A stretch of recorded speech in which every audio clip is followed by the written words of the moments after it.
রাত নামলেই দুজন অটোরিকশা চালক করেন ছিনতাই। তবে একদিন ছিনতাই করতে না পেরে নিজের সহযোগীকেই হত্যা করে অটোরিকশা ছিনতাই করেন আরেকজন, তা বিক্রিও করে দেন। মরদেহের পরিচয় খুঁজতে গিয়ে এমন তথ্য উদ্ঘাটন করেছে police bureau of investigation PBI.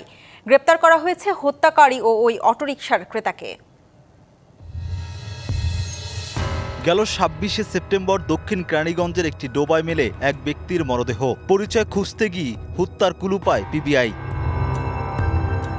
নিহত ব্যক্তির নাম জালাল উদ্দিন। পেশায় অটোরিকশা চালক। খুনের কারণ বের করতে মাঠে পিবিআইয়ের তদন্ত দল। ধরা হয় নুরু শেখ নামে আরেক চালককে। তার তথ্যে গ্রেফতার করা হয় অটোরিকশা ক্রেতা মোজাম্মেলকেও।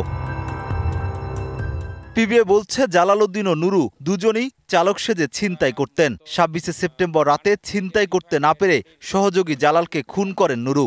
তারা রাতে রিক্সা চালানোর কথা বলে বের হতেন বা তারা দেখাতেন যে আমরা রিক্সা চালক, কিন্তু তারা টার্গেট খুঁজে বেড়াতেন। রাতে টার্গেট খুঁজে যদি টার্গেট পেতেন তাহলে এইভাবে আইদার চুরি করতেন অথবা বাধা আসলে তখন মেরে হোক, আহত করে হোক অথবা হত্যা করে হোক, এইভাবে তারা তাদের টার্গেট বা অ্যাচিভ তারা করতেন আর কি।